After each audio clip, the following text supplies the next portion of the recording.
Okay, we are going to do this short video just so I can kind of explain these things that are on this worksheet that will prepare you for Tuesday's portion of the test. There's a couple of molarity problems, and I want you to make sure that you know how to do them before Tuesday rolls around. So that's why I am assigning these right now. This problem set will be due Tuesday morning at 9:10 a.m. There are 8 problems, and I've done the first 2. There's an important hint at the very beginning that 1, 3, 5, and 7, the odd number problems, will all use the same format. And what is that format? Well, you'll be given a gram amount of a substance and then asked that goes in a certain volume, which is very common in making a solution. And you're going to add solute, which is salt, to make a solution. And in the end, you'll have 2.75 liters of solution. So the first thing you have to do is, this is not going to feel unusual at all to you, is convert grams into moles. When we talk about concentration, again, we want to take that fact that some atoms are heavier than others out of play, and you do that by converting into moles. Everything that I have on here will be required for you to receive maximum points on this assignment. And this, I feel this is a pretty easy assignment to get full credit on, but you've got to follow the format that I use. So in numbers 3, 5, and 7, you're going to start by putting the formula, using the circle square method with the one place to the right, and then you will take the 145 grams. There's the square right there. You're converting into moles, and watch your sig figs. You will notice on this worksheet 3 sig figs is going to be the magic number. So now you have your number of moles, and now you are ready to set up the equation, set up with answer, units, and sig figs. So molarity M is defined as moles of solute per liters of solution. So your moles we just figured out, and then the liters is given in the problem. You divide those out and watch your sig figs, and then capital M is the unit. So we say 0.902 molar is the answer to that problem. Okay? So if you're given a gram amount and a liter amount, you got to convert to moles first, and then you can divide them. Follow that format, attention to detail, and you'll do well on these problems. Now, number 2 is a little different setup, because it's kind of working it in reverse, if you will. How many grams of potassium chloride are needed to prepare this volume of a 1.5 molar solution? So here's what we're going to do in these problems. We have 2 numbers, and you'll always start with the liter amount. And I'm going to show you why here, because if you start with this many liters, 1.5 molar means 1.5 moles per 1 liter. Moles per liter.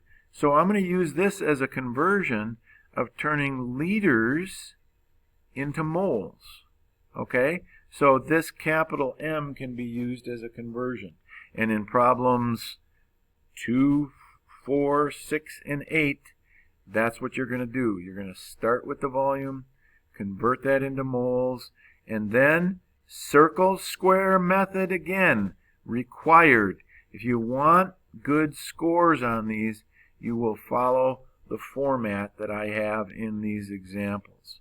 Okay? So have that, and again, I encourage you, if you have access, print this out. You'll have your example problems right at the top.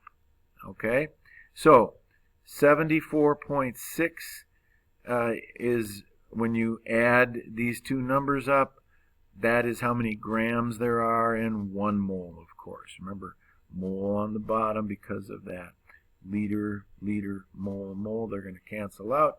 You will end up with a gram amount of 83.9 grams.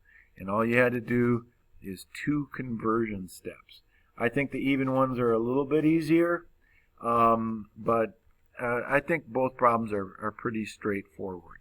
So, when you get to number 3, you're going to write hydrochloric acid, HCl right there. You're going to do the circle square method. You're going to convert to moles. You're going to put M equals moles over liters, and you're going to do it just like you did number 1. When you get to number 4, you're going to start with this liter amount. You're going to use this as your conversion, and then you're going to, over here, just like we did here, you're going to do sodium hydroxide instead of potassium chloride. So you may have to get your yellow sheet out for these to earn the points. But you'll see there's a back side to this. We go all the way to number 8. And by then you will have mastered these problems, and you'll be ready to nail these two on the exam on Tuesday. Okay? Each problem is worth 5 points. There are 6 problems, 5 points each, and I'm going to score it this way. If everything is perfect, you got the setup, looks just like this one, you got your answer is correct, and we'll all get the same answers because we're all using the same values, then you get a 5. The next highest score you can get is a 3. And a 3 is you have that setup, everything looks the same, but you got the wrong answer. You made some calculation error somewhere along the way. Then you get 3 points for that problem. The next highest score you can get is a 1, which means you have some stuff written, but it doesn't look anything like either one of these. So you'll get a 1 out of 5. And of course, 0, here's an example of a 0. It looks like that. Okay? So if you at least try something, you can get 1 point, but I don't see any reason why there shouldn't be a bunch of 30 out of 30s. And this is an important time in your grade as we're doing these very challenging final projects and these ACS things. So you want to take advantage here of a chance for a 30 out of 30. Now it's not guaranteed, but and don't be that group where 19 people all said the answer was 85.0 because one person punched their number in the calculator wrong, and they all cut and pasted and said these are the right answers. Don't do that. Do the problems yourself and check with your friend. But if you disagree, you're like, that's not the answer I got. Or how do you get that? You can help each other to get a really good score on this worksheet. Okay?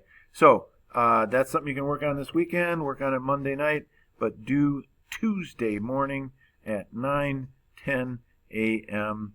To prove that you can do these 2 types of problems is what we're looking at. All right? So good luck on this. Let's see some really high quality work.